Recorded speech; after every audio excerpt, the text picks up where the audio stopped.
year for the holidays. No, I'm not, Shane. No, I'm not. Neither am I. All right, good. Well, segment over. Just kidding. If you are, we have some ideas. The food and the presents get all the love, of course, but you can make some celebrations stand out with a few touches of greenery and some flowers and some Dale K in your house. Just like that. Just like that. Order it up. Here's Garden Guy Dale K. You got some green things. Something we don't see outside right now. Right, exactly. Well, it's almost kind of like springish outside. It kind of, yeah. I mean, it'll be wet and warm. Are our tulips going to start coming up? Are they confused enough? They might be getting confused.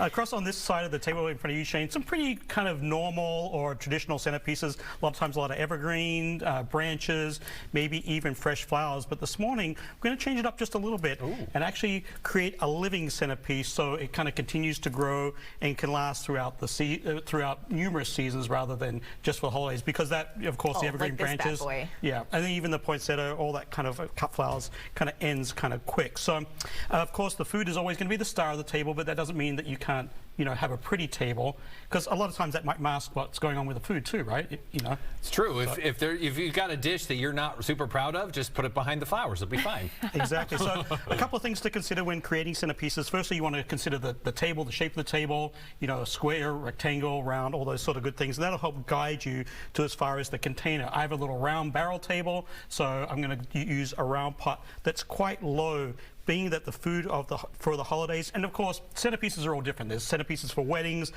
All the criteria or the rules of thumb kind of vary a little bit, but for a holiday table you want something that's relatively low, maybe not more than 12 inches tall, because you want to make sure that, of course, the food is a star. Unless and you can don't want to talk to that person across the table. There's that. Okay, so there's all those Shane, kind of... It's right here. There we go. Okay, so Shane's not here. There's all those little nuances that play into it, but I'm going to keep this one quite short because of letting the food be the star and then seeing all the guests as well. Then, of course, comes the variety of plants that you can incorporate into your living centerpiece. And living, all these plants are alive. They're not cut branches, they're not cut flowers, they're all rooted, and they'll all kind of keep growing. So, flowering, there's anthuriums, African violets, holiday cactus, all sorts of fun little flowering plants. This one here in front is kind of a cool little plant. I'll just pop them up there. Like little berries. Yeah, it's actually, it's called, the real name is Gaultheria, or American wintergreen. These are my favorite things. Yeah, they're actually kind of cool. You say it and then I read it and I'm like, okay, yeah, now I got you. Because you say a whole bunch of letters in a word, I'm like, I don't know what any of that says or means. Yeah, that's like when you start talking about clouds and that's fair. Yeah, I know. That's fair. I'll start spelling it for you. It's either just going to rain or it ain't going to rain. Yeah, fair enough. The really cool thing about this is it's actually kind of a little native. The berries are edible, so you don't have to worry about them being toxic. Oh. But if you actually grab one and squeeze it... We'll let you do that, Dale. Get one and squeeze it. It's kind of like white in there, and it's kind of juicy, and it looks just like snow. What does it taste like? Kind of does. It kind of has like a pepperminty, spearminty flavor to it. That's why it gets that wintergreen common name. Sure. But if you're missing snow, well, there it is. It's in the berry right there. I don't think anyone's missing snow that much, Cody. but okay. All right, so a little bit of potting soil goes into the pot, and not all soils are created equal. You want indoor, so make sure you use a good quality indoor potting soil. That goes in there. Sometimes it helps to pre-water before you plant.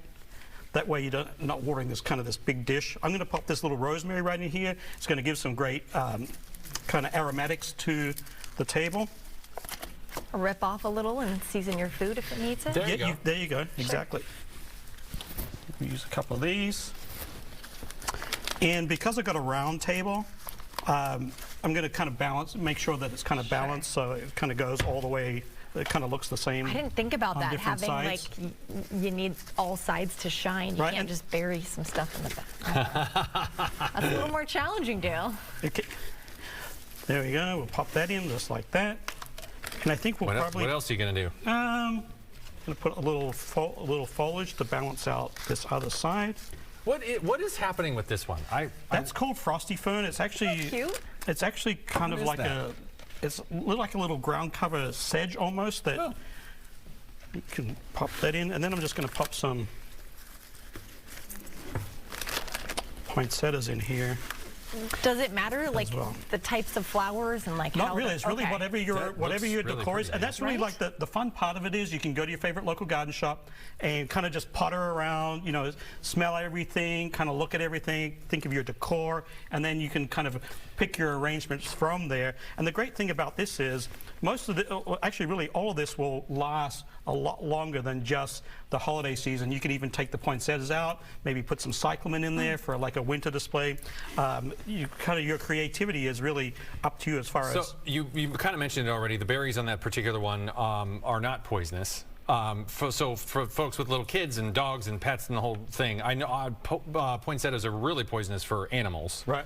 Is there anything else on here that's poisonous? Not really like super poisonous, but I wouldn't use anything that is obviously poisonous on the table. Correct. Yeah. So we're good here other than No poinsettias. poison ivy.